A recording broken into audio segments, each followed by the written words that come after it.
is Olivia over at Prepaze, and today we'll be doing the 6th episode in our function series. And today we'll be talking about slope-intercept form in the equation for our line functions. So in our last video, we introduced vaguely the idea of the rate of change, a constant rate of change being present in our slope, which we can find as the distance between 2 points, the vertical distance divided by the horizontal distance.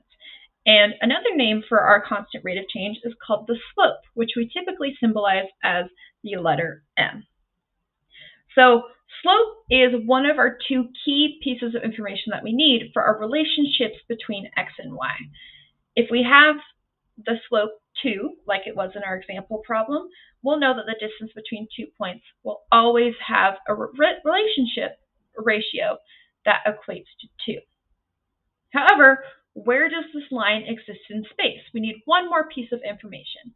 And today, we'll be learning about slope-intercept form. The intercept is the other piece of information that lets us know where in space our line that has a slope of 2 is existing at. So slope-intercept, what does the intercept aspect mean? The equation of a line in slope-intercept form always follows the pattern of y is equal to mx plus b, m being the slope and b being this intercept that I've been alluding to. In particular, it is called the y-intercept. Now, y we know is our output, but in particular, this problem is referring to specifically the output on the y-axis. So we've spent a little bit of time talking about graphing in this series. However, just as a reminder, horizontal movement is characterized as traveling in the horizontal direction, and that's changes in x values. Vertical is changes in y's. The y-axis is typically what we count as our scale or our measure, and it is when x is equal to 0. When x is equal to 0, so there's no horizontal movement going on, all movement is exclusively in the vertical direction, and we call this the y-axis. There's also a corresponding x-axis, which is at y equals 0, meaning there's no horizontal movement, and that characterizes all of the horizontal movement.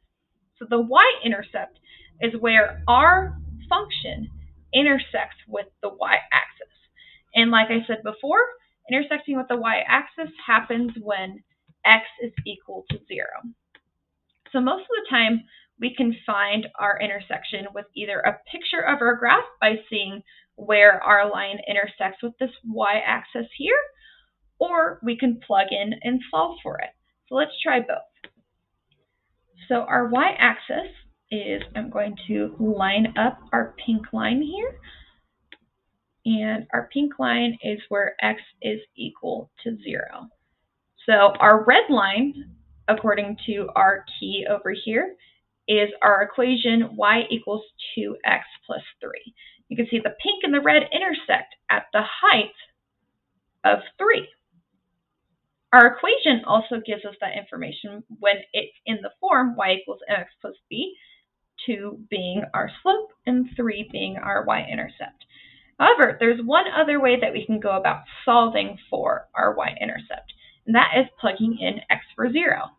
By our graph, we know that, let's pick a point. No, 3, 9 is a point.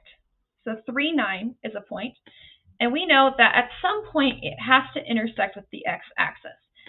And we want to know when it intersects with the y-axis, and we want to know where it intersects with x equals 0.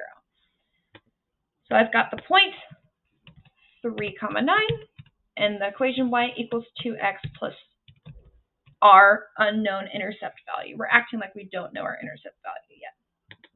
If I plug in the point 9 for y and 3 for x, I should be able to solve for b. 2 times 3 is 6. To isolate b by itself, we're going to subtract 6 from both sides. 6 minus 6 is 0, leaving b on the right side, and 9 minus 6 is 3. Still confirming that our y-intercept is 3. So this is the intro to slope-intercept form. In the next video, we'll be talking about point-slope form as a way to express our lines in different types of equations.